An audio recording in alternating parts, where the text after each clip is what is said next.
आज मैं आपको करवा चौथ की हार्दिक बधाई देती हूँ। करवा चौथ की कहानी सुनाऊंगी।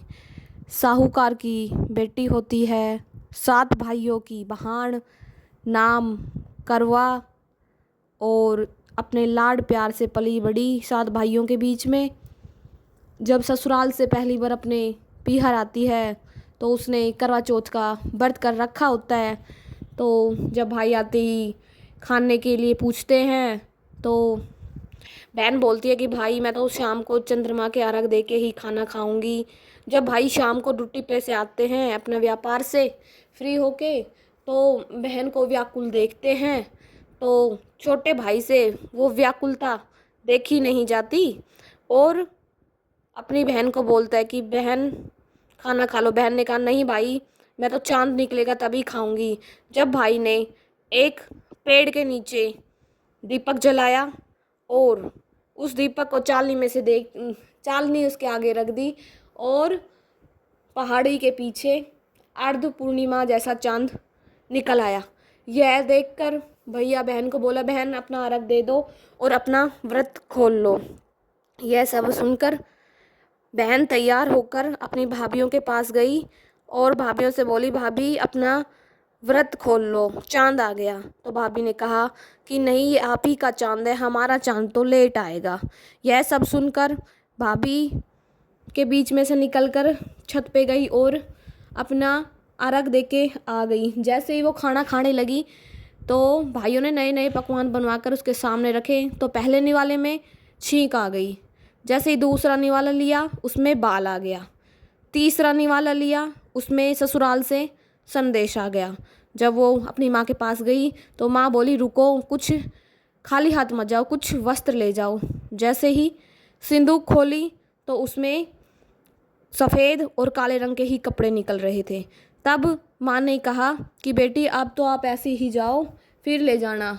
जब और बोली कि रास्ते में जो भी मिले सबके पैर छूते जाना और आशीर्वाद, पूरा आशीर्वाद दे, उसको गांठ बांध लेना। जब भी रास्ते में कोई मिलता किसी ने भी उसको पूरा आशीर्वाद नहीं दिया, सुहाग का आशीर्वाद किसी ने भी नहीं दिया।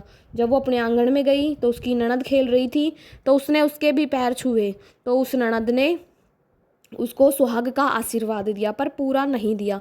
उसने वहीं गांठ बांध ली। जैसे ही वो अंदर गई तो उसके पति की अर्थी जमीन पर पड़ी हुई थी। जब वह देखकर ये सब रोने लगी और उनके साथ बोली कि मैं भी चलूँगी आपके साथ।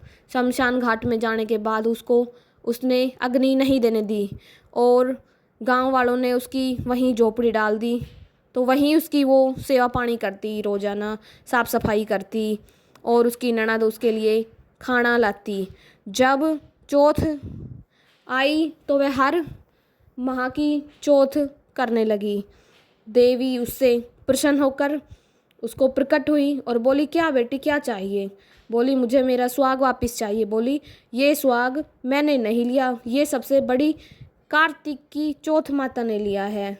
तो यह सब सुनकर वह और रोने लगी और हर चौथ का व्रत कर कर अर्घ देख के पूरा निर्जला और अपना करती। जैसे ही बड़ी कार्तिक की चौथ आई तो उसने पूरा अपना साज श्रृंगार अपनी ननद से बोल के मंगाया और माता का किया, चौथ माता का।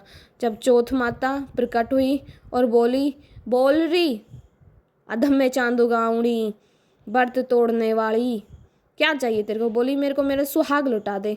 बोली, फिर तोड़ेगी व्रत? बोली, गलती हो गई मुझसे, आगे से ऐसा नहीं करूँगी। और उसकी जो ननद के द्वारा वो लाया गया सार श्रृंगार था उससे उसने एक लोटे में छींटा मारा और अपने सुहाग का मार दिया, अपने नेल पेंट का मार दिया और उसमें आंगली डबोई और वो सब करके उसके पति को मार दिया। उसका पति जीवित हो गया। जैसे ही आगे निकली तो उसकी झोपड़ी के ठोकर मार गई, वो महल बन गया। और यह सब देखकर वह अपनी ननद का इंतज़ार करने लगी और उसकी ननद खाना लेके आई तो वहाँ उसको कुछ नहीं मिला। उसका पति अच्छा स्वस्थ उसके सामने खड़ा हो गया, उसका घर झोपड़ी उसका महल बन गया। ऐसी माता टूटी, ऐसी सबके ही टूटी हो। जय करवा चौथ माता।